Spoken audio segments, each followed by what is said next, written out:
Bonjour, nous allons voir ensemble une session de formation intitulée « Leader, connais-toi toi-même » qui fait partie de la formation de formateur numéro 2. Regardons d'abord la scénette suivante.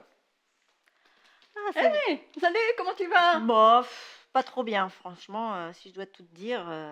Qu'est-ce qui t'arrive? Mais mon patron, j'en ai par-dessus Ah. la tête. Il doit toujours me dire ce que je dois faire, j'ai aucune liberté. Ce qu'il dit, il faut que je le fasse. Je n'ai pas le droit de penser, j'ai juste le droit d'obéir. C'est frustrant, j'en ai ras-le-bol. Ceci dit, tu as de la chance. Parce que moi, c'est le contraire. Moi, je fais tout ce que je veux, il me laisse faire tout ce qui me semble être bon. Ah ben, j'aimerais bien un patron comme ça, moi, au moins. Ça serait sympa, ça, au moins. Bah, quelque part, j'aurais bien le tien quand même. Bon, ben, on va y changer. Bon, allez, ciao, Ouais, bonne allez. journée quand même. Merci. Bien sûr, si vous devez vous-même faire cette leçon à d'autres personnes, il vous faudra demander à 2 d'entre elles de jouer cette scénette. Puis viendra le temps des questions à poser à tout le groupe. Donc, dans la scénette que nous venons de voir, qu'est-ce que vous avez observé? Ben, les 2 personnes sont très insatisfaites du leadership qu'ils ont ou dans leur organisation ou dans leur entreprise. Et donc, le problème qui est mis en évidence par cette scénette, c'est... Ben, moi, je dirais que c'est le leadership. Les leaders n'ont pas l'air de comprendre les autres et peut-être même qu'ils ne se comprennent pas eux-mêmes. C'est juste. Est-ce que ce genre de problème existe chez vous? Ah, ça c'est sûr, et c'est à chaque fois un gros problème qu'on peut rencontrer régulièrement. Dans un projet de développement local intégral, vous serez amené à exercer un rôle de leader. Il est donc important que vous puissiez connaître votre type de leadership, ainsi que le type de leadership des gens qui vous entourent. Durant cette session, nous allons donc étudier les différentes attitudes de leader. Commençons par un questionnaire que chacun des participants va remplir, la feuille d'auto-évaluation. Il y a 4 groupes de 10 affirmations pour chacune. Notez 1 si l'affirmation vous décrit vraiment, 2 si l'affirmation n'est pas tout à fait vraie pour vous, et 3 si l'affirmation ne vous décrit pas du tout. Ensuite, faites le total de réponses 1 pour chaque groupe d'affirmations qui correspond à chaque type de leadership. Le A, le B, le C ou le D. Et puis, le type de leadership qui aura le plus grand total de réponses 1 est votre type de leadership dominant. Celui qui a le deuxième total le plus haut est votre type de leadership secondaire. Voyons ensemble ces différents types. On va commencer par le type A. C'est le leader visionnaire, le dominant. Alors eux, ce sont des pionniers, des visionnaires. Ils mettent les choses en route et sont très motivés. Dominants, directifs et orientés vers le but à atteindre.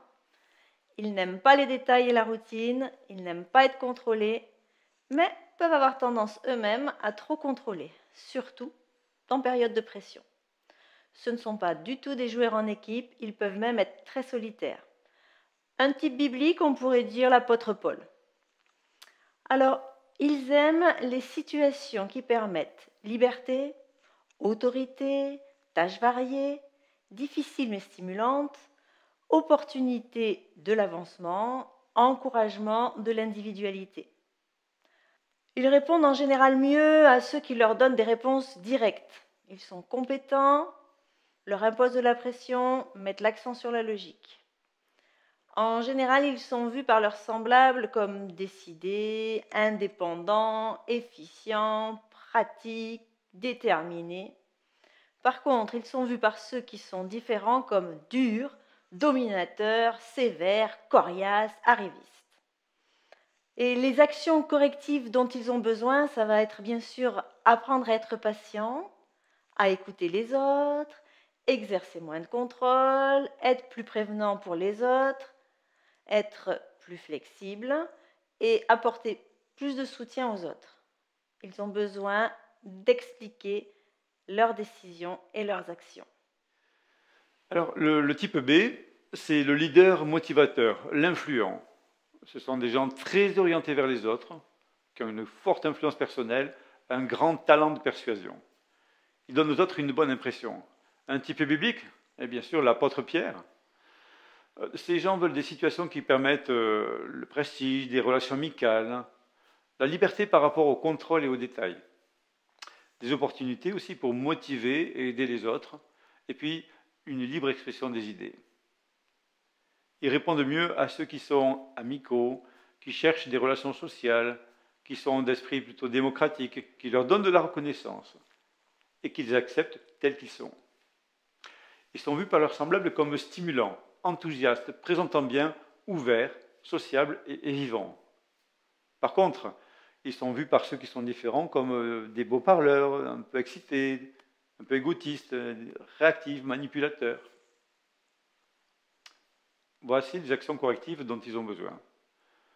D'abord, être moins impulsif, évaluer ses idées. Être plus orienté vers les résultats. Contrôler ses émotions et ses actions.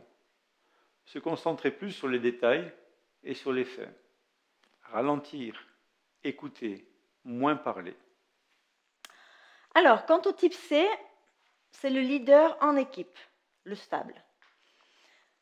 Ces types C sont très tournés vers les autres, réceptifs à leurs besoins, amicaux, agréables, loyaux, très motivés pour aider le groupe à travailler ensemble. Ils suscitent la cohésion du groupe et arrivent à ce que le travail soit fait harmonieusement et efficacement. Un type biblique, on dirait l'apôtre Barnabas. Ces gens, ils veulent des situations qui permettent une identité de groupe, des schémas de travail établis, de la sécurité, des buts et des descriptions de postes bien clairs, avec une répartition des tâches.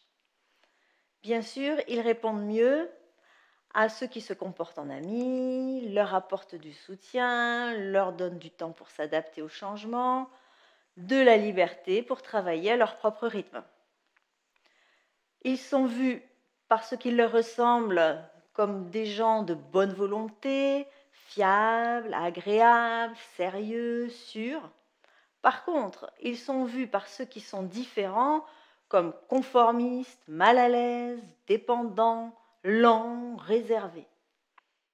Et donc, les actions correctives dont ils ont besoin vont être d'être moins sensibles à ce que les autres pensent, être plus directs, être plus concernés par les tâches elles-mêmes, faire face à la confrontation et être plus décideurs. Apprendre à savoir dire non, faire plus pour initier des actions. Le type D, ce sont les leaders réalisateurs, les gens consciencieux. Ils ont un esprit analytique, ils sont très orientés vers les tâches à accomplir et en général plutôt très ordonnés, une tâche à la fois. On peut compter sur leur excellence. Ils arrivent à leur fin. Ce sont de bons techniciens qui ne prennent pas de risques inutiles. Un type biblique, eh bien, ça sera Luc, le médecin, celui qui a écrit les Actes, celui qui a écrit l'Évangile.